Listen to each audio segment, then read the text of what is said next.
Hello class. Today we are looking at Algebra II Notes, sections 2.5 and 2.6, polynomials in factored form and their zeros. So when a polynomial is written as a product of linear factors, so remember linear means our x would be to the first power, like y equals mx plus b factors. We can identify the x-intercepts, also known as the zeros of a polynomial. They're really close. They're not exactly the same thing, but they are very close. The factored form of the polynomial shown is, and because it's a polynomial, I'm going to write p of x. I could write f of x, it doesn't matter. 0.5 times. So because I have a x-intercept at -1, there'll be an x plus 1. I have an x-intercept at 2, there'll be an x minus 2. I'll have an x-intercept at 3, which is an x minus 3. The x-intercepts are, and looking at the graph, we've got one at -1, at 2, at 3. And when we list out our ordered pairs, we really want to have ordered pairs. Sorry, when we list out our x-intercepts, we want to have ordered pairs. So that'll be -1, 0, 2, 0, and 3, 0. So these are ordered pairs. They are also known as the zeros of the function. So if I'm listing zeros, though, the way I would list zeros is I would list -1, 2, 3. I would just make a list of numbers. Whereas when I'm doing the x-intercepts, I'm doing the ordered pair. Okay? And zeros are the ones that make the equation p of x equals 0 true. So zeros you normally find by making a function equal to 0, and then the next step is taking those solutions, the -1, 2, 3, and turning them into ordered pairs, -1, 0, 2, 0, 3, 0. So there, when p of x equals 0, so remember that's like y equals 0, solve for x. That's what we're doing here. And we're doing that with the zero product property, okay? Now, if we want to find our y-intercepts, it's the other way around. We use x equals 0 and solve for y, all right? So if we want to find x-intercepts, we put the 0 in for y, solve for x. If we want y-intercepts, 0 in for x, solve for y. So we do like the reverse thing there. The y-intercept of the polynomial mentioned above, p of x equals 0.5 times x minus 3, that whole big long polynomial is p of 0 equals. So this is what I mean by putting in the 0 and solving for y. And I don't know if it's really solving so much as just like simplifying to find what y is equal to. So we would put a 0 in for everything. So we'd have 0.5 times 0 minus 3 times 0 minus 2 times 0 plus 1. So really these zeros aren't doing anything. It's like 0.5 times -3 times -2 times 1.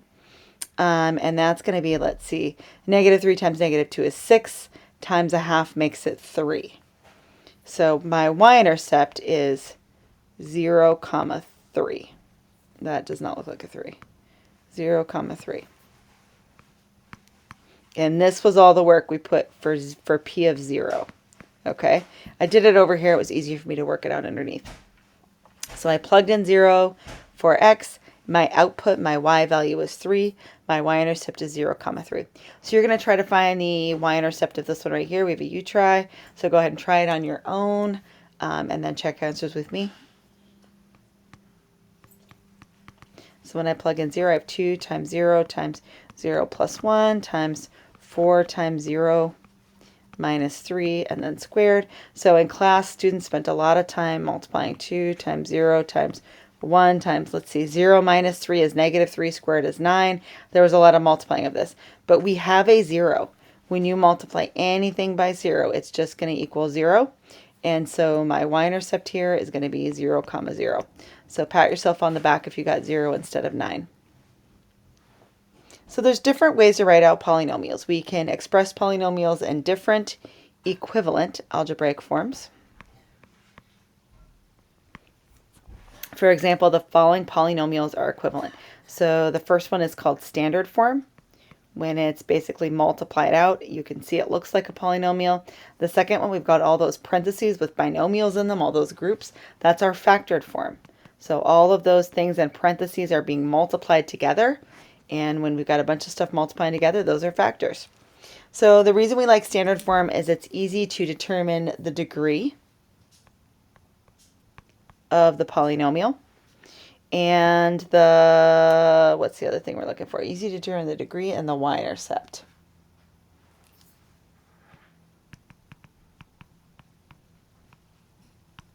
It's usually tough to determine x-intercepts or zeros. I'm going to write x-intercepts here because we're looking at this through a graphing lens. But you could also write zeros there. Both of those are more difficult to find. And that's because they're not factored. It's easy to look at this factor and say, oh, if x plus 3 is equal to 0, I subtract and solve, x equals negative 3. It's easy to do that. It's a lot harder if we've got it in this format. So we do have an example at the bottom. It says, what is the degree and y-intercept? So my degree is, let's see, let's check for highest power, see if it's in descending order. It is in descending order. So this is my leading term. So I have degree 5. Remember, we found that degree 5 could possibly have a shape like this. It could be less curves, but there'd be like 4 of those little turning points at most. And then we've got our y-intercept. Our y-intercept would come from putting 0 in for all of our x's. So let's think about that. If we put a 0 in for this x and this one and this one and this one, that means I'm just multiplying and adding and subtracting a bunch of zeros. At the end, I've got that negative 4.5. So just like how that's a y-intercept with y equals mx plus b, whatever that plus or minus constant is at the end, it works the same way here. So my y-intercept is 0, negative 4.5. I really think it's cool to see how much polynomials behave like all the other graphs we know about. The other form we have is factored form. In factored form, you set each factor equal to 0 and solve, and that's to get our x-intercepts or zeros. And when we solve, we're going to use zero product property, right, where we set all of our factors equal to 0. I just want to make sure you know what that means when we set our factors equal to 0. If any of the factors equal 0, the output will be 0, so an x-intercept. But for a y-intercept, we calculate the output for f of 0, or when x equals 0.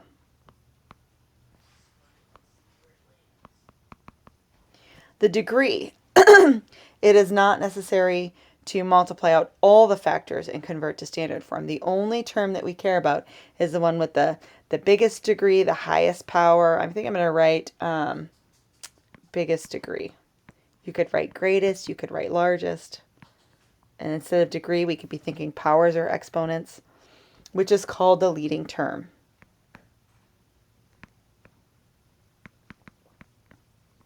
This can be created by multiplying the highest degree of each term of each factor when in factored form. Be sure to include exponents and also signs. Watch for negative signs, but exponents or powers of factors, so don't forget about those. So we're going to go through and do all the steps. So first I want to find my x-intercepts. So remember, for x-intercepts, we're taking each of those factors and we're making them equal to 0. So I would have like x minus 1 equals 0. I know it's being squared, but squared just means that there's 2 of them, right? So they're both going to give you the same answer. I'm going to make one of them equal to 0. And this is because basically we have a 0 over here, so we're doing zero product property. We know that this constant we could just divide out on both sides and ignore, so that's what I'm doing. I'm ignoring the constant. So I have an x minus 1 equals 0. I don't know what I just did there, sorry about that. I have an x plus 2 equals 0. I have an x minus 3 equals 0. I have an x plus 3 equals 0. So when we solve them all, we're going to get opposite sign, which is what we talked about a lot in class.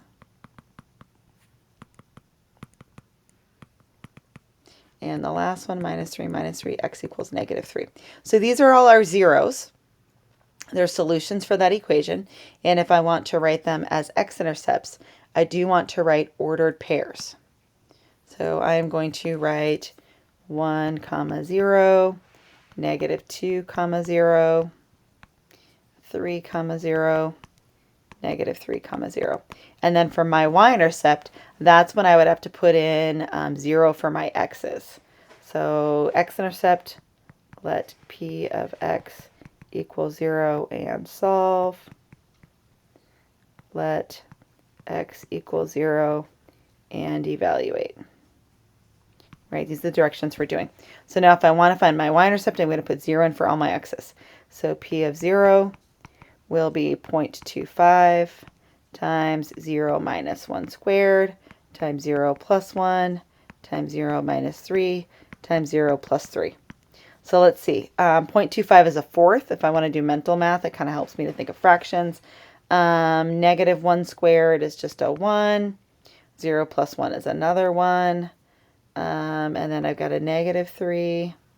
You know what? I feel like there was a 2 in there that I missed, because I remember there being a 2 earlier today. Let's look and see what I missed.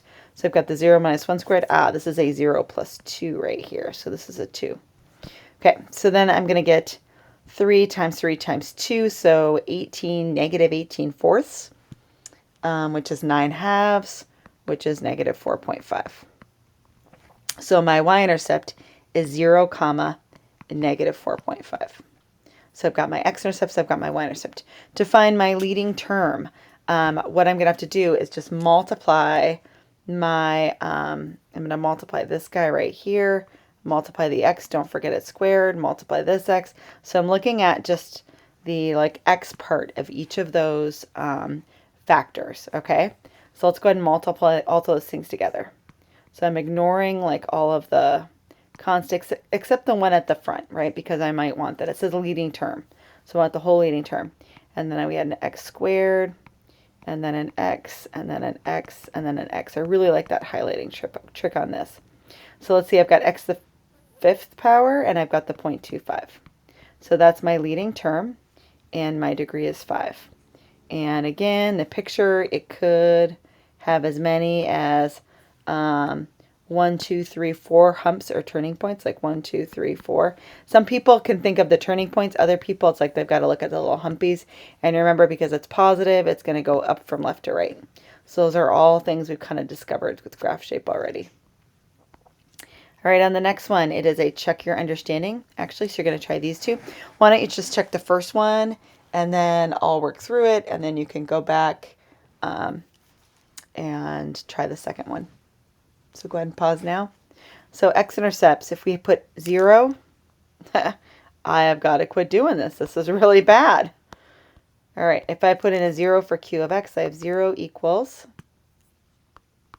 2x times 3x plus 2 times x minus 1 times another x minus 1. That's what the squared means. I'd make each of those factors equal to 0. So I've got 0 equals x. I have, let's see, subtract 2, divide by 3.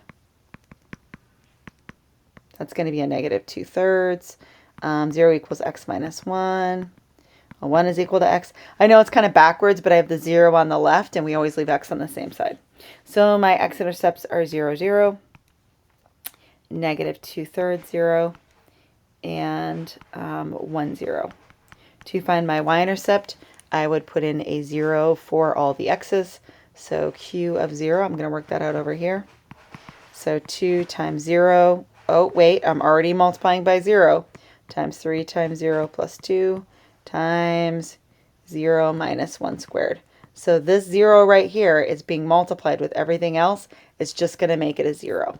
Okay, so equals 0. So I've got 0, comma 0. And really I should have known, if I have a 0, 0 up here for my x-intercept, well, that's giving me my y-intercept also at the same time. So to find our leading term, we're going to be multiplying the 2x and the 3x and the x. Don't forget it's squared. Okay, so let's go ahead and do that. 2x, 3x, and an x squared.